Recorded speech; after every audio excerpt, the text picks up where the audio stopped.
प्यारे बच्चों, 9वीं कक्षा के विज्ञान के 8वें चैप्टर गति के 5वें लेक्चर में आपका स्वागत है। आज के इस लेक्चर का मुख्य टॉपिक है गति का ग्राफी निरूपण। इस टॉपिक के अंतर्गत हम किसी गतिमान वस्तु के लिए दो प्रकार के ग्राफ ड्रा करेंगे। पहले प्रकार के जो ग्राफ है वो है दूरी समय ग्राफ और दूसरी प्रकार के जो ग्राफ है वो है वेग समय ग्राफ। अब देखिए कि दूरी समय ग्राफ जो है हम तीन स्थितियों में ड्रा कर सकते हैं। सबसे पहली स्थिति है कि जब वस्तु विराम अवस्था में हो, जब वस्तु एक जगह पर खड़ी हो, और दूसरा जो है जब वस्तु एक समान चाल से चल रही हो। एक समान चाल से चलने का मतलब है कि बराबर समय में बराबर दूरी तय अगर वस्तु कर रही है तब। और तीसरा है जब वस्तु एक समान त्वरण में हो, यानी समान समय अंतराल में वस्तु का वेग जो है वो समान रूप से बदल रहा हो। ठीक, तो इन तीन स्थितियों में जो है हम दूरी समय ग्राफ ड्रा करेंगे और फिर उसके बाद जो है इन दो स्थितियों के लिए हम वेग समय ग्राफ भी ड्रा करेंगे। तो कुल मिलाकर के 5 ग्राफ जो है आज के इस लेक्चर में हम स्टडी करेंगे। तो आइए सबसे पहले हम देखते हैं दूरी समय ग्राफ जब वस्तु विराम अवस्था में हो। विराम अवस्था के बारे में मैंने आपको बताया था कि यदि कोई वस्तु जो है अपने सराउंडिंग के रिस्पेक्ट में, अपने चारों तरफ की किसी वस्तु के रिस्पेक्ट में अपनी स्थिति नहीं बदलती तो वो वस्तु क्या कहलाती है? विराम अवस्था में कहलाती है। हम एक उदाहरण लेते हैं कि मान लेते हैं हमारे पास यहाँ पर एक बिजली का खंभा है और यहाँ पर एक पेड़ है। ठीक, इस पेड़ से हम इस खंभे की पोजीशन को देखते हैं तो मान लेते हैं कि ये इसकी जो दूरी है इस बिंदु से कितनी है? 10 मीटर है। ठीक, तो अब देखिए कि समय के साथ साथ ये दूरी नहीं बदलेगी। जैसे मान लीजिए कि अभी हम देखते हैं कि ये पेड़ से इस खंबे की दूरी जो है 10 मीटर है। अगर 10 सेकंड बाद में देखेंगे तब भी क्या रहेगी? 10 मीटर रहेगी। 20 सेकंड बाद में देखेंगे तो भी 10 मीटर रहेगी। कल देखेंगे तो भी क्या रहेगी? 10 मीटर रहेगी। तो हम ये कह सकते हैं कि ये जो इलेक्ट्रिक पोल है, बिजली का खंभा है, कैसी अवस्था में है? विराम अवस्था में है। अब इस विराम अवस्था के लिए दूरी और समय के बीच में ग्राफ ड्रा करना आपने। तो जैसे हम मैथमेटिक्स में ग्राफ ड्रा करते हैं ना, ऐसे ही करना है। ये आपको पता है, जैसे मैथमेटिक्स में आपने इस तरह से ग्राफ ड्रा किए होंगे कि ये क्या होता है? एक्स एक्स होता है और ये क्या होता है? वाई एक्स होता है।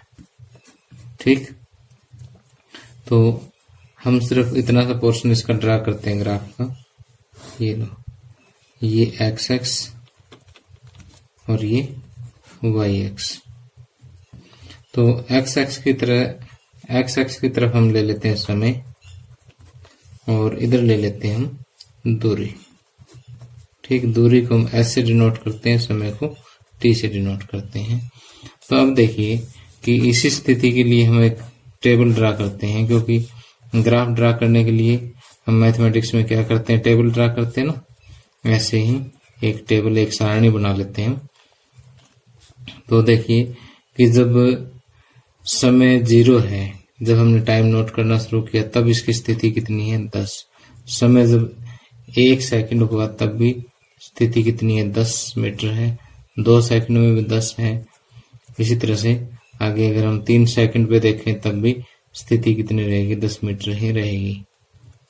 ठीक, तो अगर ऐसी स्थिति के लिए आप समय और दूरी के बीच में ग्राफ ड्रा करोगे तो समय देखिए 0, 1, 2, 3, 4। ठीक, और यहाँ पर हम ले लेते हैं कि 5 और 10 ये दूरी होगी। तो जब समय 0 है तब दूरी कितनी है? 10। समय 1 है तब भी दूरी 10। तो समय पे 1 चलिए, दूरी पे 10, तो इन दोनों का कॉमन पॉइंट कहाँ आएगा? यहाँ आएगा। फिर 2 और 10, समय 2 और दूरी 10, इन दोनों की कॉमन पॉइंट कहाँ आएगा? यहाँ आएगा। ठीक, देखिए कैसे पॉइंट कैसे ड्रा करा, ध्यान से देखो कि जैसे 2 और 10, समय पे 2 चले, दूरी पे 10 चले, इन दोनों की चीज देखो कहाँ आ गई? यहाँ आ गई, तो यहाँ पॉइंट लगा दिया। अब 3, 10, समय पे 3 चले, दूरी पे 10। ठीक, इन दोनों का देखो ये कॉमन पॉइंट आ गया।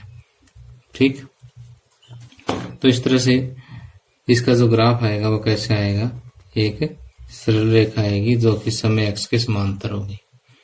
ठीक, तब देखिए ये सारी बात जो है आपने बिल्कुल सिंपल हिंदी में लिखनी है कि जब वस्तु विराम अवस्था में हो तो दूरी समय ग्राफ जो है वो समय x के समांतर एक सीधी रेखा होगी।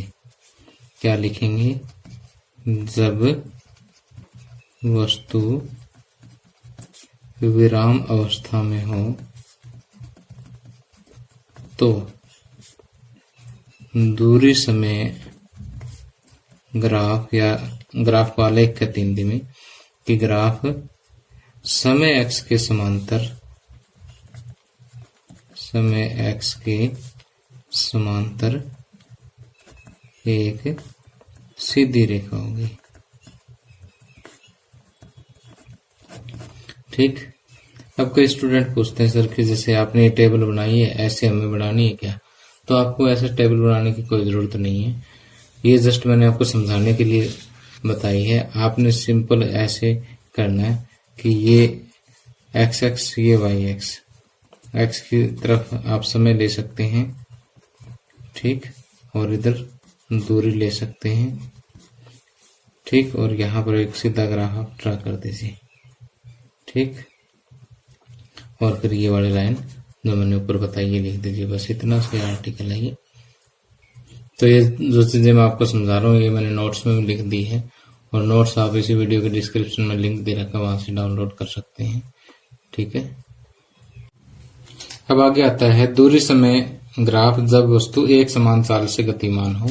एक समान चाल से गतिमान का अर्थ है कि यदि वस्तु बराबर समय अंतराल में बराबर दूरी तय करती हो तो उस वस्तु की चाल क्या कहलाएगी, एक समान चाल कहलाती है। उदाहरण के लिए जैसे मान लेते हैं कोई वस्तु जो है एक एक सेकंड का अंतराल मान लेते हैं कि पहले अंतराल में 2 मीटर चलती है, अगले अंतराल में भी 2 मीटर चलती है, अगले अंतराल में भी 2 मीटर चलती है, इसी तरह से चलती रहे तो उस वस्तु की चाल क्या कहलाएगी, एक समान चाल कहलाएगी।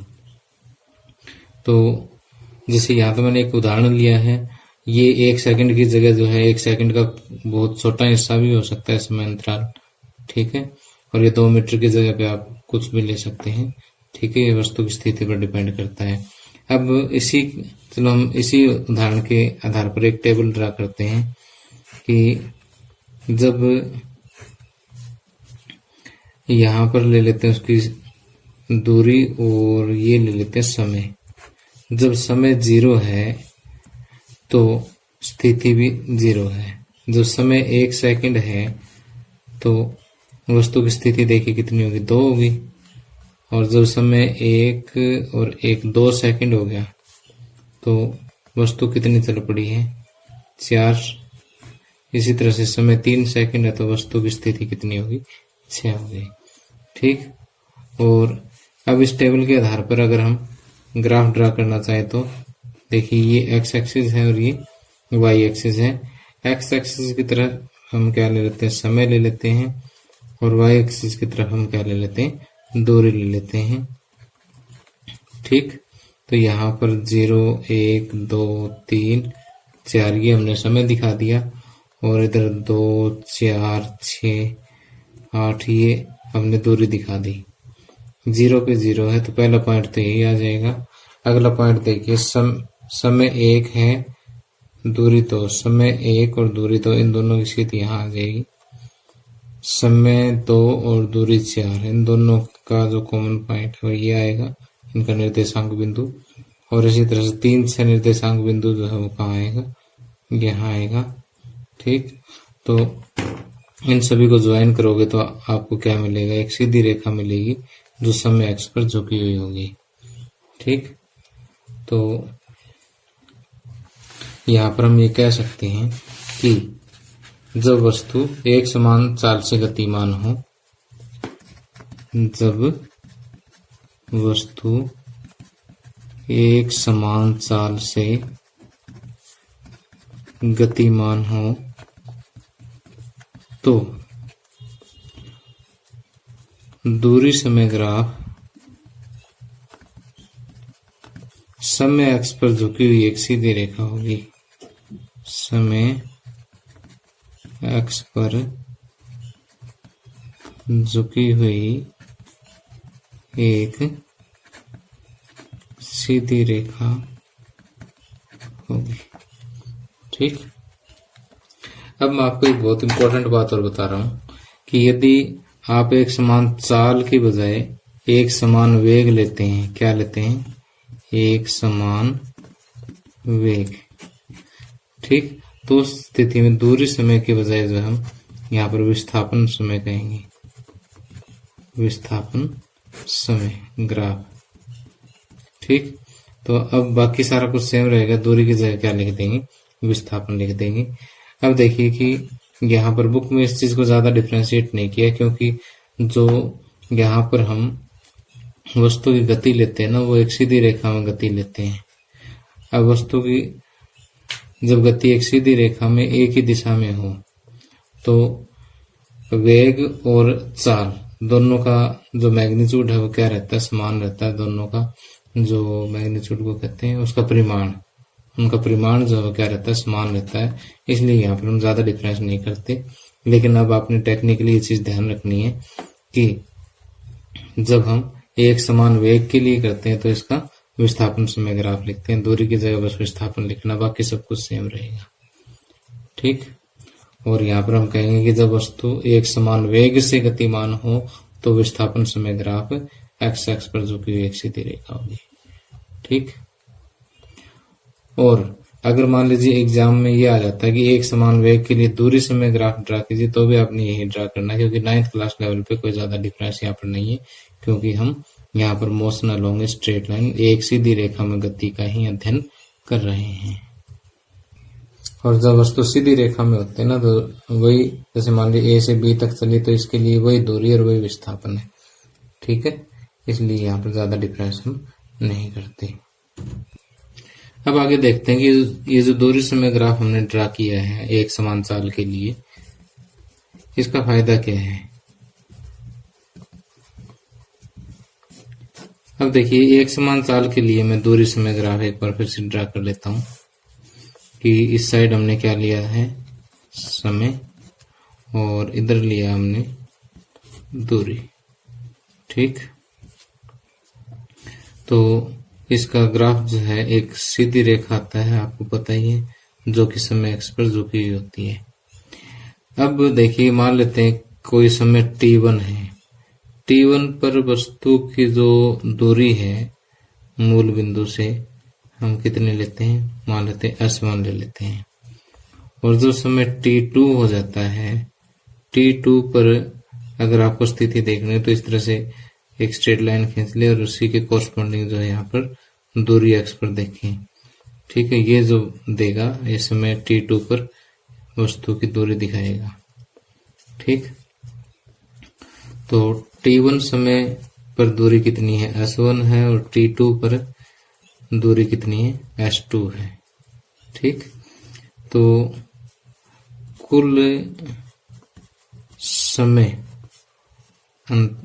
कुल समय जो है इस अंतराल में कितना हो गया, t2 माइनस t1। कि यहां से यहां तक t2 समय, यहां से यहां तक t1 है, तो ये जो समय है हम सिर्फ इतना देखना चाहते हैं, ये कितना होगा, t2 माइनस t1। और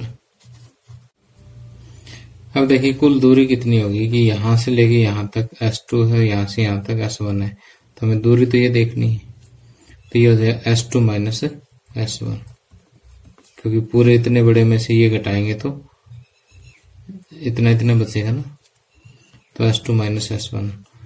तो अगर s2 माइनस s1 यानी ये वाली दूरी अगर मैं देखूं तो ये इसके बराबर है, और t2 माइनस t1 ये वाला देखे तो इसके बराबर है। तो यहां पर मैं नाम दे देता हूं इसको a b c। तो कुल समय जो है इस चित्र में t2 माइनस t1 जो है वो ac के बराबर होगा, और कुल दूरी जो है वो इस चित्र के अनुसार s2 माइनस s1 bc के बराबर होगी। ठीक। तो अब देखिए कि जो वस्तु की चाल है वो किसके बराबर होते हैं, दूरी बटे समय के बराबर। दूरी कितनी S2 माइनस S1 और समय कितना T2 माइनस T1। अब S2 माइनस S1 किसके बराबर है, BC के बराबर, और T2 माइनस T1 किसके बराबर है, AC के बराबर। तब देखिए यहाँ पर एक समकोण त्रिभुज बनी है, ठीक। समकोण त्रिभुज का ये लंब है और ये आधार है। तो इस तरह से लंब बटे आधार होता है ना, तो लंब को जब आधार से हम भाग करते हैं कि समकोण त्रिभुज के, तो इसके कर्ण का झुकाव आ जाता है। तो ये जो है AB का झुकाव को हम कहते हैं शुद्ध हिंदी में प्रवणता या प्रवणता, ठीक। तो किसी वस्तु की जो चाल है वो दूरी समय ग्राफ के झुकाव के बराबर होती है, ठीक। तो या दूरी समय ग्राफ का उपयोग हम ये कह सकते हैं कि दूरी समय ग्राफ का जो झुकाव है या उसकी प्रवणता जो हमें क्या बताती है, उस वस्तु की चाल बता देती है। और प्रवणता कैसे ज्ञात करते हैं कि जैसे मान लीजिए यहाँ पर क्या बन गई, एक समकोण त्रिभुज बन गई, लंब बटे आधार जो क्या देता है, कर्ण की प्रवणता देता है, कर्ण का झुकाव देता है। तो कर्णी क्या है, यहाँ ग्राफ है, ठीक। तो इसको हम ट्रिग्नोमेट्री की भाषा में भी बता सकते हैं कि अगर ये कोण थीटा तो परपेंडिकुलर बाय बेस लंब बटे आधार टेंजेंट थीटा के बराबर होती है। लेकिन क्योंकि ट्रिग्नोमेट्री अभी आपके 9th क्लास के सिलेबस में आई नहीं है, इसलिए मैंने इसको सिंपल भाषा में बताया है कि समकोण त्रिभुज के लंब को आधार से भाग देते हैं तो कर्ण का झुकाव आ जाता है, ठीक है। अब आगे आता है दूरी समय ग्राफ, जब वस्तु एक समान त्वरण से चल रही हो। तो एक समान त्वरण का मतलब है कि किसी वस्तु की जो वेग है वो एक समान रूप से बदल रहा हो। कि जैसे हम एक उदाहरण के रूप में देखते हैं कि जैसे ये समय हो गया, ये वेग हो गया। जो समय 0 है तो वेग मान लेते हैं 0 है, समय 1 सेकंड है तो वेग मान लेते हैं कि 2 मीटर पर सेकंड है, ठीक। ये मीटर पर सेकंड में ले लेते हैं। जब 2 है तो इसका वेग 2 और बढ़ गया, 4 मीटर पर सेकंड हो गया। फिर समय 3 हुआ तो 6 मीटर पर सेकंड, समय 4 हुआ तो 8 मीटर पर सेकंड। इस तरह से जो है लगातार एक समान रूप से बढ़ता जा रहा है, ठीक। तो ऐसी स्थिति में हमें ग्राफ किसका ड्रा करना है, दूरी और समय का। तो यहाँ पर हम दूरी लेते हैं, समय लेते हैं। जब समय 0 है तो दूरी भी 0 है। जब समय 1 है तो वस्तु की स्पीड 2, यानी अगले 1 सेकंड में 2 मीटर चल पड़ी है।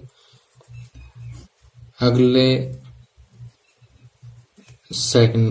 समय अंतराल में जो है 4 और चल पड़ी है, तो 2 पहले थी, 4 और हो गई, यानी 6 मीटर टोटल डिस्टेंस हो गया, ठीक। टोटल दूरी कितनी होगी, 6 होगी। 3 सेकंड में टोटल दूरी 6 और 6 12, यानी अगले 3 सेकंड में 6 चली है ना, तो 6 पहले चल चुकी है, तो 6 और 6 12। इसी तरह से 4 सेकंड में 12 और 8 20, तो ये आ जाएगा।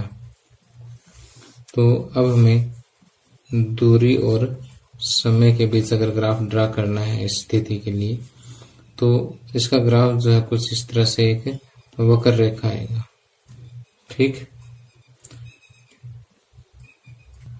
तो इसको हम बिल्कुल आसान सी भाषा में लिख सकते हैं कि दूरी समय ग्राफ जब वस्तु एक समान त्वरण से चल रही हो। वस्तु में एक समान त्वरण होता है यदि वह सीधी रेखा में चलती है और समय के समान अंतरालों में समान मात्रा में वेग बढ़ता है। यानी पहले तो आपने उसका एक समान त्वरण की परिभाषा देनी है। इसलिए इस प्रकार की गति के लिए चली गई दूरी और समय के बीच का ग्राफ जो है क्या होगा, एक वक्र रेखा होगा, जैसा कि चित्र में दर्शाया गया है। अब आगे आते हैं वेग समय ग्राफ। तो अब देखिए कि वेग समय ग्राफ जो हम 2 प्रकार की चाल के लिए ड्रा करेंगे। एक तो एक समान चाल से चल रही वस्तु के लिए और दूसरा एक समान त्वरण से चल रही वस्तु के लिए, ठीक। तो